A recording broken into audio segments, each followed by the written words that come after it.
In my old age, I've seen a lot of things. Some things I'm a little more proud of than others. As a boy, there wasn't a damn thing that could save my appetite for the world around me. Everything in reach I had to get my hands on, take it apart, and study it. My natural curiosity is what got me into the many scraps and situations of my youth. I remember when I wasn't any older than 6. It was the fall of 1928, and several of the local boys were out playing a game of hide and seek. Denny Lewis was the seeker, and a damned good one at that, so I took it upon myself to find a damn good hiding spot. I remembered our old hayloft at the barn and figured I could hide myself along the many bales of hay up there, maybe even push some of those bales around like I had many times before when I wanted to build a fort, and give myself a perfect hiding spot. Teddy started counting aloud from 100 and I took off for running to the barn, the breeze tickling my cheeks and smelling like the harvest. I ran through those big red doors and my eyes fell upon Denny Lewis's mama laying on the ground, straw in her hair and her dress hiked up, with my daddy laying on top of her, looking like he was trying to pick himself up, but he seemed to be having trouble. I had no idea what I was seeing, but I would later learn all about what Daddy was doing when I was 14, when me and Sandra Hannigan made our way up into the same hayloft that I hid so many times and made so many forts in to get out of the rain. She shook the water from that beautiful blazing red hair of hers and noticed my eyes stuck on her nipples poking out like little buttons in the cold, wet air. She hiked up that flowery yellow dress she liked to wear and spread her creamy, white, freckled legs, revealing her sweet fire peach. There, in the smell of the spring rain and old horse shit, I made love for the first time. Beautiful girl she was. Daddy? My little voice rung out, echoing off the dusty wooden walls. My old man turned and stared at me, like he'd been caught dipping his hand into the honey pot, and for a lack of better words, that's exactly what he was doing. He hoisted himself off of Mrs. Lewis and made his way over to me. "What are you doing in here, son?" He spoke slowly and calmly. "We was playing hide and seek, Daddy. I was gonna hide up in the loft." "Yeah? You ain't gonna be telling nobody about what you saw, right, boy?" I could hear the anger rising up in his voice, but I kept on pushing it like the curious little boy I was. "Well, what exactly was you doing, Daddy?" He just stared at me, his eyes slowly growing darker in the brightness of that fall day. Mrs. Lewis, still a ways behind him, was up on her feet, straightening her dress and picking bits of straw from her long golden hair. I was too busy looking at Mrs. Lewis to notice that my daddy meandered his way over to the wall where he kept the tools and picked out a hefty, dirt-crusted shovel. "You ain't gonna be telling nobody, right, boy?" He repeated in that slow and calm way he always spoke when he was angry. But me being the stupid child I was, I just kept on prying.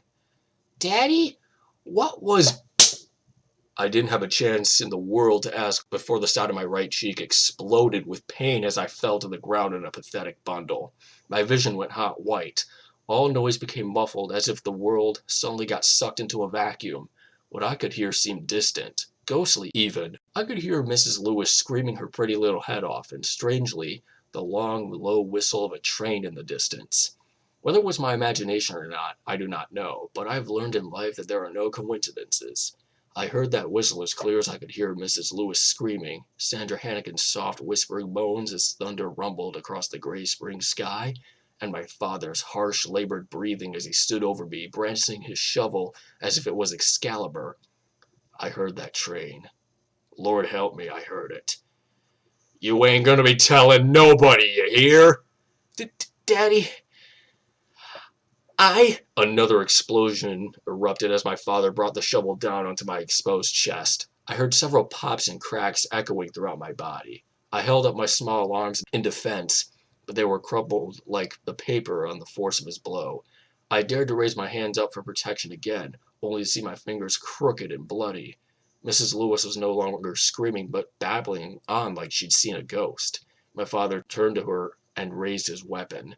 "Shut up, bitch! Shut the fuck up!" he yelled, his voice like that of an angry god. While he was distracted, I tried to crawl away, my crushed fingers clawing at the straw and earth, pulling myself to freedom. It was all for naught, though, as my father grabbed me by the leg and threw me towards the ladder to the loft.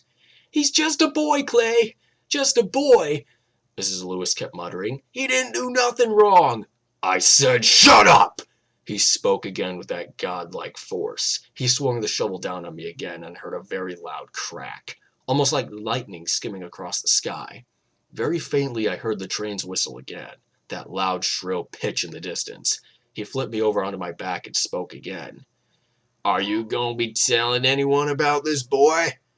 His voice had calmed down, but there was a deep anger there, calm and intense.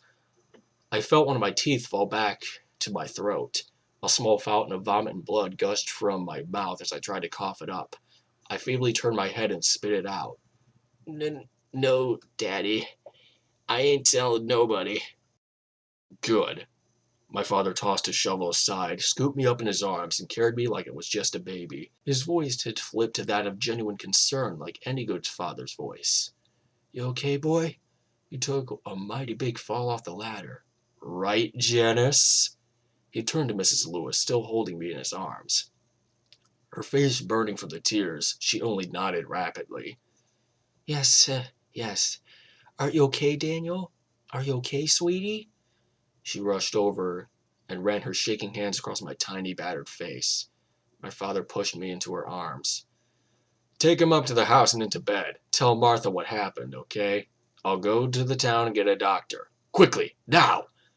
Mrs. Lewis pulled me even closer and ran to the house to put me and get my mother to put me down and be comfortable until the doctor came. Before I blacked out, I remember Mrs. Lewis running across the field to my house, the smell of the harvest filling my nostrils. Mrs. Lewis quietly muttering how sorry she was, and in the distance my eyes caught the slowly moving shape of a black train, smoke pluming from the engine, the slow chug-chug of the wheels, and the horrible shriek of the whistle, calling me to darkness. The doctor came and went, but I had no idea. I was unconscious the entire time. A broken hip, 3 broken ribs, 1 dislocated, and a cracked skull, 2 missing teeth, 4 broken fingers, 1 broken wrist, and miles of bruises. Other bits of damage appeared over time. I lost hearing and most of my sight out of the right side of my face. On a good day, I could say I had plenty of them. I had a slight limp, but on a bad day, I was practically a cripple. My left hand froze up sometimes, couldn't move my fingers worth a damn, but I got along fine with my condition. My father was never found out, and the fact that Mrs. Lewis never came back around the house only meant that she would never speak about it. We all just sort of went on with life. I lived as best as I could for 10 years before I heard the whistle again. Now, it wasn't uncommon to see or even hear a train near the farm. Hell, there was even a track no more than a mile from my front door, but this train was different. The whistle didn't sound right. It was like a dying rabbit, nails against a chalkboard, and steam spewing out of a kettle all rolled into one. It's like that sound pierces through you and sends shivers down to your very bones. Not a pleasant feeling, in other words. I was 16 and living like my fathers before me, working my hands to leather in the earth. I'd spent time at what my wife would later refer to as a hick school, but soon I left after my teacher figured that I was unteachable. I wasn't unteachable. I would just have rather spent my time reading or taking something apart or going somewhere I've never been. The world was my playground, and I wanted to play. The thought of leaving my mother alone with my father scared me, though I owed it to her to stay around and try to protect her. What my father did to me was only the tip of the iceberg compared to all the things he did to my mother. I remember laying up at night hearing them fighting, my father's booming voice broken up by only the reality cracking sound of broken glass, or the cool clean sound of flesh-on-flesh contact. My mother would be in the kitchen the next day with a few new bruises, maybe a cut or two, but she never complained. It was plain for everyone to see, but they never paid it any mind. That's just how things were. I remember it was a pleasant enough summer night. A little humid, but that's just nitpicking. I spent the night out on the porch watching the stars and listening to the creatures of the night as they went about their business. Occasionally I found myself glancing out into the barn. It stood there like a mausoleum in the pale moonlight, an effigy to many things: pain, lost love, hard work, and my family who died on this land before me. My mind wandered to the memories of Sandra Hannigan, God rest her soul. Memories of the shovel being down on my face like a locomotive bears down those endless steel tracks. My mind liked to wander whether or not I wanted to take the ride. Always has, always will. I remember my father driving up in his truck. The bastard was swerving horribly. Obviously he had indulged to his heart's content on Jimmy McGruder's personal moonshine. What burns blues makes your blues go away, boy, he would always say. I knew he'd been in a fighting mood and it instinctively made me go to my room. Before I could even reach the stairs, I heard his voice, dripping with that damned white lightning. "Martha! Martha! You come here and welcome me home like a good wife should." he shouted in a slurred fashion, the ceramic jug in his hand spilling the foul liquid onto the floor. My mother promptly came up the cellar without a word and greeted him to his liking, a kiss on the lips and the removal of his coat. As she turned to put his coat on the hook, he reached out and began to grope her. My mother, I'll admit, was an attractive woman, but years of beatings had slowly taken the brightness from her eyes, the skip in her step, and the song on her lips. We made quick eye contact, but just a brief moment said it all. "Go to bed, sweetie. Maybe it won't be so bad tonight. Just go to bed." But like most nights, it was the same. Her giving into this predator and his sexual advances just to keep him happy. She suffered through it in silence. God, the things she did to provide for me. I pray every day that she is smiling down on me while he's rotting in hell. My mind quickly wandered back to Sandra Hannigan. Did she suffer in silence? Did she let him take her every night? Or did she kick and scream and bite until she was too tired to go on? I don't know. I can't say. God rest her soul. I pray she fought back. I climbed the stairs to my room, trying to block out the labored breathing of my drunken father and the cold, complacent whimpers of my mother. Laying in my bed, I tried to nod off and sleep, just so it could happen all again tomorrow. Soon sleep found me and I dreamed. A dream that haunted me for years, always picking up new details along the way. My father standing above me with his shovel, staring at me with all the fury of God. His eyes as black can be, the shovel coming down. I closed my eyes in fear, only to open them and see Sandra Hannigan before me. Her beautiful, smooth skin now wormy and rotted, her hair still crimson as fresh blood, and his deep black line running along her neck. Too horrid to look at, but I can't look away. She hikes up her tattered yellow dress and reveals the further decay of what was once a wonderful sight. She speaks to me, her voice as crisp and clear as it was that day. "You love me, don't you, Daniel?" All the while the slow, methodic chug, chug, chug of a train. Sandra opens her mouth, her cheeks tearing wide open into a disgusting skeletal smile, to speak once more. Only her voice isn't there. Only a sound that pierces right through you, chilling you to the bone, scratching at your soul. A whistle. I woke up, sweating bullets and soaking my shirt and underwear. But it wasn't the dream that woke me, as horrible as it was. No, it was the rumbling of my stomach for release. I didn't need to be told twice before I swiftly jumped out of bed, slipped down a pair of trousers, and descended the stairs quite quickly, nearly tripping on the last step in the dark. I could see my father asleep in his armchair in the family room, his jug tipped over, empty and bone dry. The moonlight shone through the window, and I could see a line of drool from the corner of his open mouth, his head tilted back in the way that he always slept when he was in that chair. I quickly shoved down my shoes, rushed through the front door, and off to the tiny little shed far to the house, the grass swishing underneath my feet, and the wind cooled the sweat on my body. I reached the outhouse, flung the door open, and squat down on the splintery seat without a second thought. There are always stories of porcupines getting their way into outhouses and gnawing on the seats for the salt from sweat and such, but I can never say I never did see a porcupine. A raccoon did get in there once. Poor thing fell into the hole and drowned in the shit and piss of a farming family. Kinda sad, really. That was years ago, and that hole has long been buried. I let myself relax and let the body do what it was trained to do in that type of situation. I nearly nodded off in the smelly little shack, but something jolted me off my seat. A whistle. Low and hot at first, but it grew into a cacophony, like hundreds of screaming voices. I quickly cleaned myself up and hurried outside.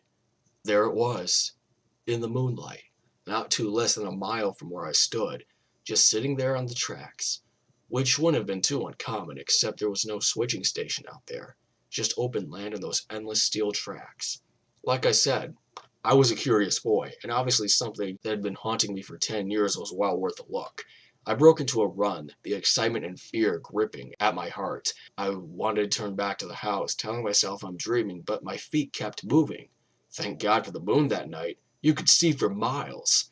As I got nearer to the damn thing, the darker it got, the smoke from the engine creeping into the sky and blotting out the light. The bright diamonds in their satin cloth began to disappear, too.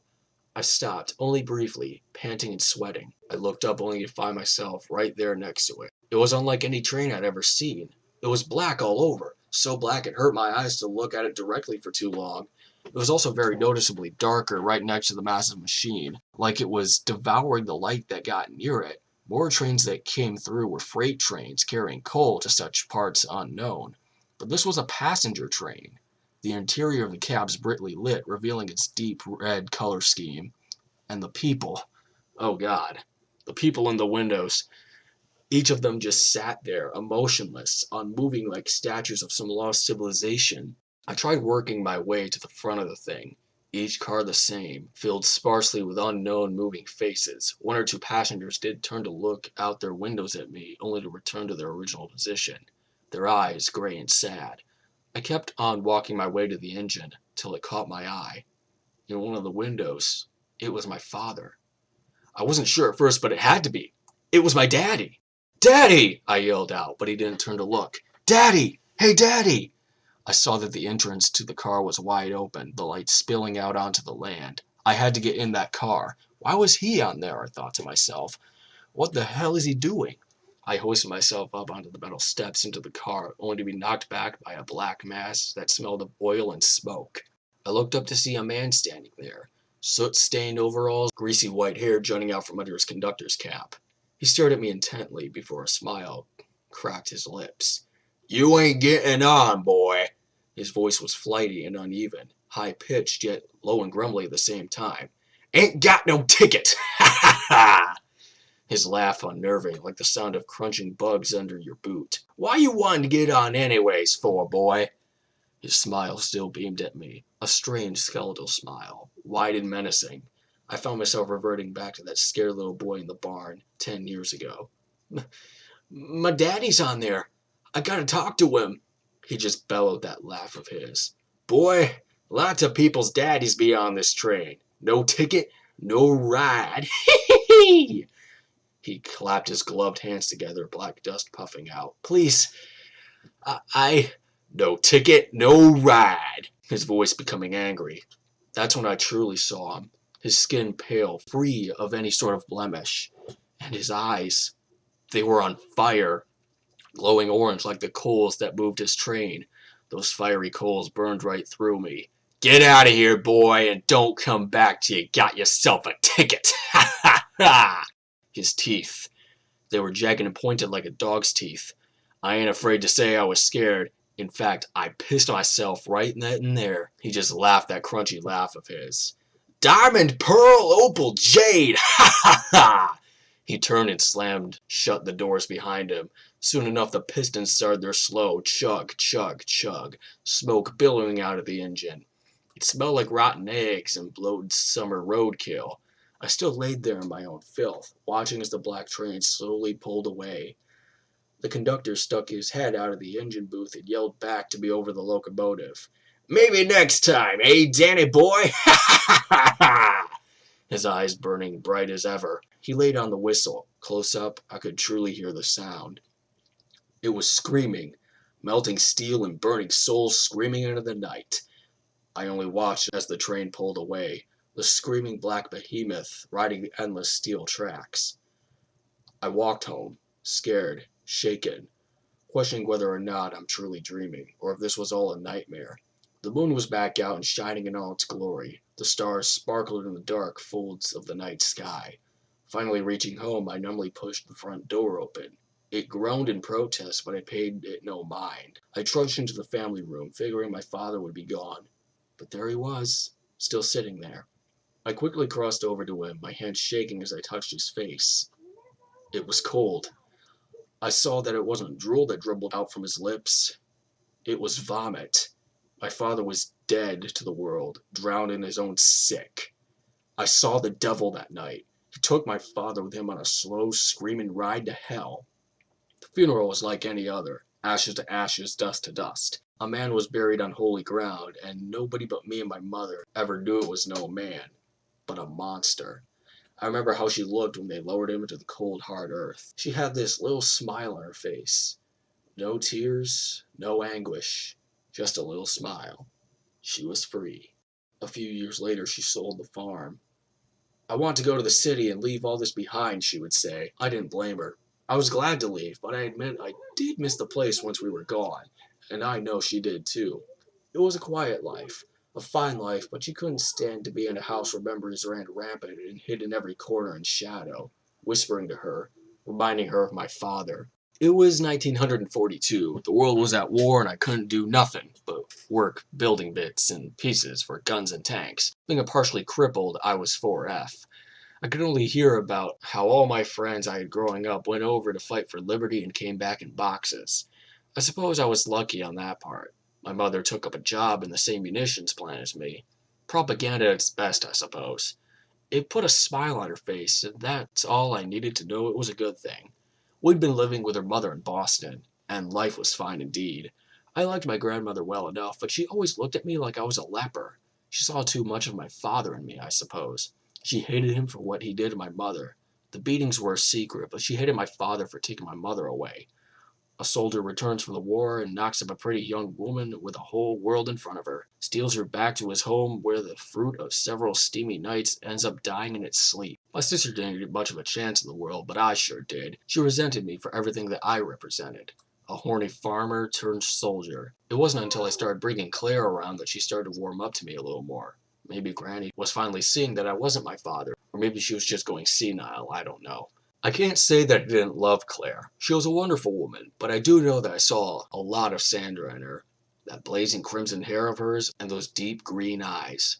Maybe it was me mourning for a love long lost, or guilt for never stealing Sandra away from her life. 6 feet of rope. Funny how something so seemingly average could remove someone from your life.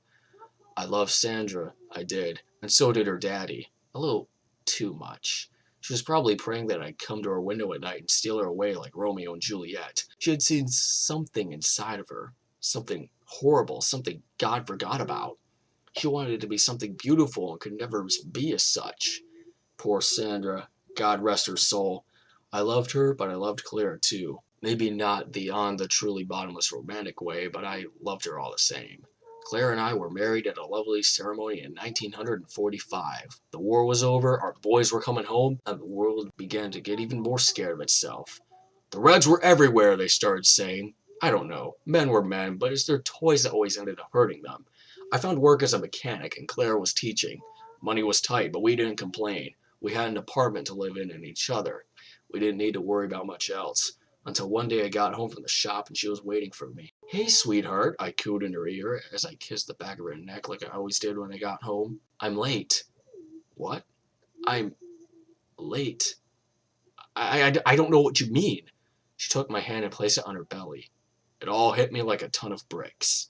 You mean? Yes! She was trying to hold back her tears and smile, but they broke through anyway. I'm gonna be. Uh-huh. My son was born December 20th, 1949, the most beautiful baby boy I ever saw. William Hudson Bronson. He took after me, just like I had taken after my father. I was determined to make him have all the things I never could, but money was tight before, and it wasn't getting any better. My grandmother had died 2 years prior to the birth, and my mother was living all alone. But she was delighted in seeing her little Billy B, as she called him, over whenever we dropped by. She loved him with all her might. It did me well to see her so happy. Billy had just turned 1 when I got the news that her old home was back on the market. My mother handed me a check that had all the money she'd been saving for the last 10 years. She told me it would be good to go home, return to my roots, and raise Billy like I'd been raised. I didn't think it was such a good idea. I just knew those memories would be waiting there for me, hiding in the shadows and waiting for me to let my guard down so they could strangle me. Any ghosts in the house have long since left, my mother said to me. It was a good life. I know that life was hard, very hard at times, but it's in your blood, Daniel. You don't like being a mechanic, do you? Have you been aching to get back to the land? Watch the fruits of your work pay off? I did. I did miss the farm life, but I didn't know how much I missed my farm life. We left Billy with my mother while Claire and I made our way back to my childhood home. The town had grown quite a bit. Everything a modern family would need. When we finally did reach the old farm, my eyes fell on the barn, and a deep chill ran through me. You okay? Claire asked me in that sweet, concerned voice of hers. Goose walked over my grave, I suppose. The man who owned it recently was a rich yuppie who thought about trying his hand at the farm life. Couldn't live without the amenities of a modern man, fully wired plumbing, plenty of farming equipment, and a completely new paint job and decor. It wasn't my home anymore. Hadn't been for a long time. After our tour, Claire got me into the car and instantly spilled out her opinion. We need to buy this house. You really think so? I do. I can work at the school in the town. You can make a living here, growing corn, raising cows, and doing whatever it is farmers do. You really want to live here? I questioned. I did want to come back, but there was too much in my head screaming at me not to come back. Yes! She stared at me intently. She knew that I would crack like always. She had that special kind of power over me. Then it's settled. It's ours. We settled in and got our new life off to a good start. The land was good, the crops grew like weeds, and Billy was taking a liking to the open air. It wasn't much longer after our first harvest that Clara was late once more. We had our baby girl, Esher May Bronson, in the summer of 1953. She took after her mother in spades, a slice of the American dream. I found myself walking over to those railroad tracks every now and then. I don't know what I expected to see. Maybe it was sort of my way of trying to make sense of something so unbelievable. I never told anyone, never once. The devil and his hell-bound train were my secrets to keep. I wasn't crazy. I prayed to God I wasn't crazy. Sometimes late at night I hear a train whistle pierce out in the night, the slow chug, chug, chug pushing the metal beasts against those endless steel tracks. Sometimes, I swear, just under those whistles I could hear screams. We led a fine life indeed. Billy was growing into a man before my very eyes, and Esher was blossoming into a beautiful young woman more and more every day. It was 1968. Another war was going on halfway around the world, but it didn't bother me none until Billy came to me and said he was going to join the army. He wanted to be fighting for his country. Claire had a fit, as expected, but he had his mind set and he was damned if anybody was going to change his mind. We got his letters every week, and every week we'd write back. I was sleeping. It came again. The first time in years. My father standing over me holding a shovel, his eyes burning orange like coal, the shovel coming down on me before the seed melts away and I'm with Sandra. My lovely, rotting Sandra in the hayloft, exposing herself to me in a morbid yet sexually exciting manner. You love me, don't you, Daniel? You know I do. Her rotting lips formed a smile, her gaping maw now open to reveal an unimaginable darkness. From the darkness came a low whistle, slowly building into deafening screams. I woke up, sweating bullets and soaking my nightshirt and pants. I didn't have to use the bathroom. It was the whistle. Cutting out into the night, calling me like a sailor to the rocks. I silently slipped from my bed and ran down the stairs, each step creaking slightly under my weight. I slipped out my shoes, flung the front door open, and started running. The wind chilled me slightly in the autumn night air. My mind raced with the memories of reaching out, not far from the corners and shadows of my home, but from my mind. Reaching out and trying to hold me down and suffocate me. It was the same as it was all those years ago. The smoke plumed from the engine, falling to the ground and lingering like a thick black fog. The deep metal glared back at me as I walked along the side of the great beast. The devil stood outside of the car, watching me as I approached, his eyes burning brightly with excitement. Diamond, pearl, opal, and jade! Ha ha ha! Danny boy has come back. Still no ticket, I see. His voice shuddered through me, but I pressed on. Why are you here? Oh, my, Danny boy. We all have a job to do. This is just my job. But why are you here? In that moment, I heard my father sneaking into my voice, a calm and quiet anger. Dad? A voice from inside the car rang out like a bell. Out of the open doorway stepped my son, Billy, clad in his official army gear and looking quite confused. Dad. Billy. The word got caught in my throat. I ran over and held him close to me, never wanting to let him go. Billy, why are you on this train? Don't know. I remember my squad was walking through the jungle, and then there was this white flash, and I woke up on the train. What are you doing here? I don't quite know myself. I smiled lightly, and I squeezed him tighter. It's good to see you, boy. How touching, the devil spoke up. You have 5 minutes, Billy boy. The devil stepped into the car and made his way to the engine. Once I knew he was gone, I grabbed Billy's hand and tried to pull him away. Come on, son. We gotta get you home. He pulled away from me. No. Billy. Dad. If this is what everyone else on there is saying, then I can't leave. I can't, Daddy. We can go home right now. Tell your mother you're home and... No. I belong here. And who knows? Maybe this train don't just go to hell. Maybe it stops off somewhere else. I don't know. Billy, Daddy, I heard from friends of mine who went home. They got problems, Daddy. I'd rather be dead than mangled and fucked up in the head. Sorry for cursing. It's okay, son. We stood silently for a moment, stared at each other, trying to think of the words to say. All aboard! Love you. Love you. Goodbye.